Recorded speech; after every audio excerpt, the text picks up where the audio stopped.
Hello दोस्तों, आप सभी को नमस्कार। दोस्तों, इस वीडियो में डिक्टेशन के साथ कुछ शुद्ध और अशुद्ध शब्द दिए हुए हैं जो कि छोटी ई और बड़ी ई से संबंधित शब्द हैं। अगर आपको इन शब्दों के बारे में पता भी है तो भी कई बार डिक्टेशन का ट्रांसलेशन करते समय मिस्टेक हो जाती होगी, और जिनको नहीं पता वो अपने नोटबुक में ज़रूर इनको लिख ले ताकि नेक्स्ट टाइम डिक्टेशन का ट्रांसलेशन करते समय कोई मिस्टेक ना हो। तो देखते पहला शब्द है क्षत्रिय, जिसमें त्रि छोटा आएगा, और अगर क्षेत्रीय शब्द आता है तो उसमें त्रि बड़ा आएगा। वाल्मीकि, कालिदास, उपाधि, विधि, बलि, सहानुभूति, प्रभु, मुहु, अश्रु, इंदु, इंदु में दू छोटा आएगा। तिलांजलि, इसमें भी लेप है, छोटी ई की मात्रा आएगी, जैसे तिलांजलि हुआ, गीतांजलि, अंजलि, तो इन पे ली पे छोटी ई की मात्रा आएगी, ध्यान रखिएगा। हिंदुओं, इस पे दे पे छोटा ऊ की मात्रा आएगी। अगर केवल हिंदू आता है सिंगुलर तो उस पे बड़ा ऊ की मात्रा आएगी। ईस्ट, तो ईस्ट पे हमेशा ई छोटा आएगा, ध्यान रखिएगा, अक्सर बड़े लगाते हैं लोग बाग। उन्नति, इसमें भी ती छोटी आएगी। हानि, नी छोटी। ग्लानि, इसमें भी नी छोटी। रात्रि, इसमें छोटी ई की मात्रा आएगी त्रि पे। मधु, इसमें छोटा ऊ की मात्रा आएगी। अग्नि, इसमें भी छोटी। तिथि, इसमें भी छोटी। मूर्ति, इसमें ती पे छोटी की मात्रा। नियत, इस पे बड़ी। तो इनकी पीडीएफ आपको भेज देंगे टेलीग्राम और व्हाट्सएप चैनल पे। और डिक्टेशन का हार्ड वर्ड यहाँ दिए हुए हैं, आप देख लीजिएगा इनको एक बार। चलो फ्रेंड्स, डिक्टेशन स्टार्ट करते हैं। डिक्टेशन ठीक 5 सेकंड बाद स्टार्ट होगा।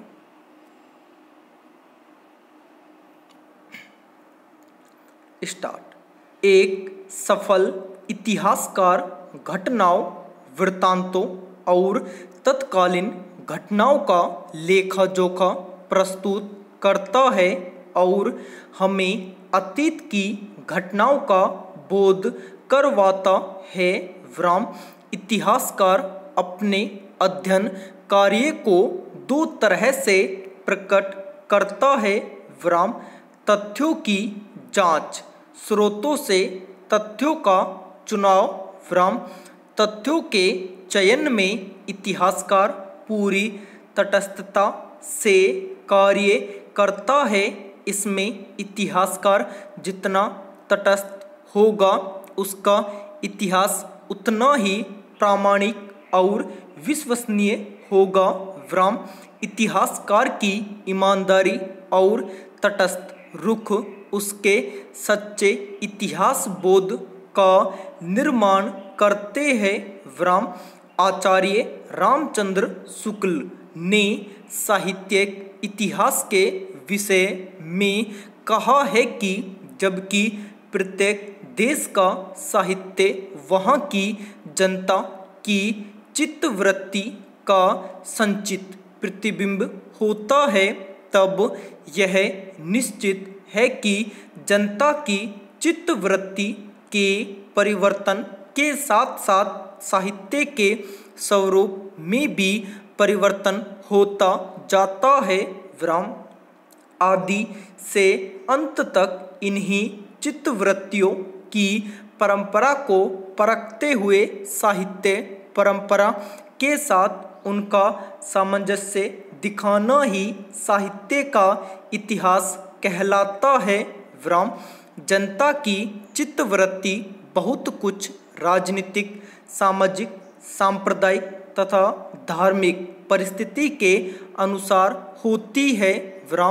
साहित्यकार के लिए परम आवश्यक होता है कि वह साहित्य एवं साहित्यिक विधाओं की पूर्ण जानकारी हासिल करके तथा साथ साथ धर्म, दर्शन, समाज आदि को इतिहास में शामिल करे।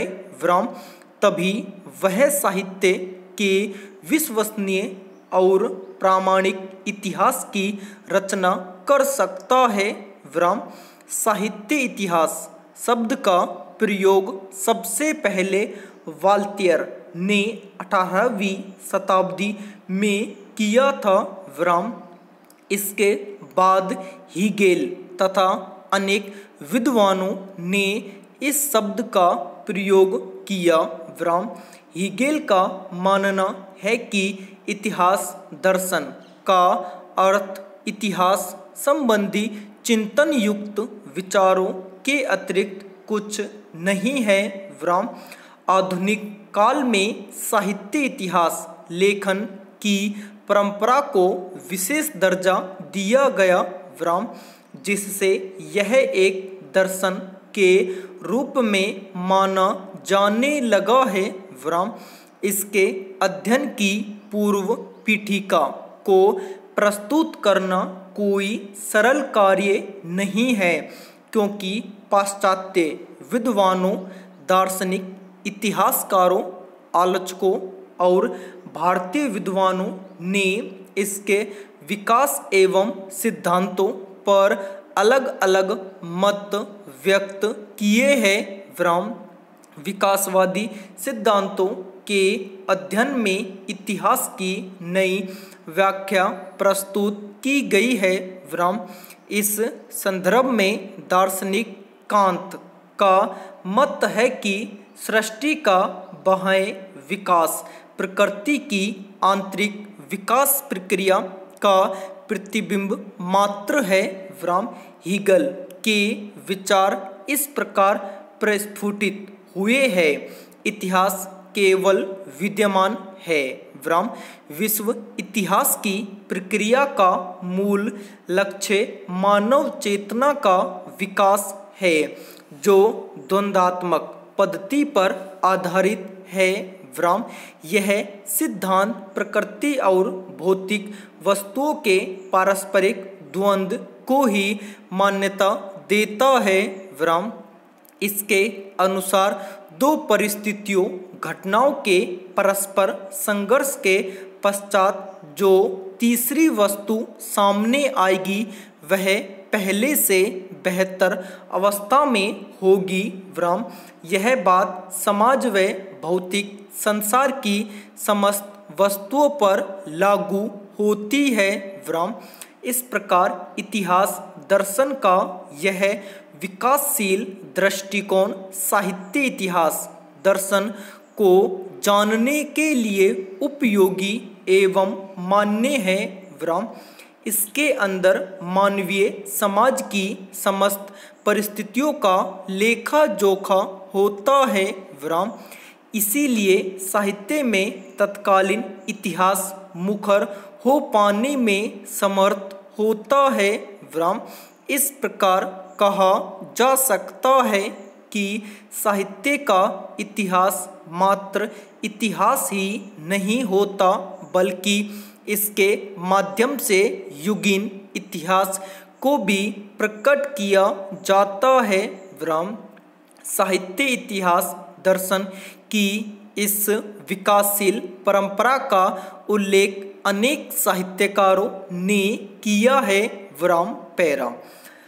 डॉक्टर नगेंद्र के अनुसार उन्होंने हिंदी साहित्य का इतिहास में कहा है कि आज साहित्य का अध्ययन विश्लेषण केवल साहित्य तक सीमित रहकर नहीं किया जा सकता, उसकी विषयगत प्रवृत्तियों और शैलीगत प्रक्रियाओं को स्पष्टीकरण के लिए उसे संबंधित राष्ट्रीय परंपराओं, सामाजिक वातावरण, आर्थिक परिस्थितियों, युगीन चेतना एवं साहित्यकार की वैयक्तिक प्रवृत्तियों का विश्लेषण विवेचन करना पड़ता है। संपूर्ण।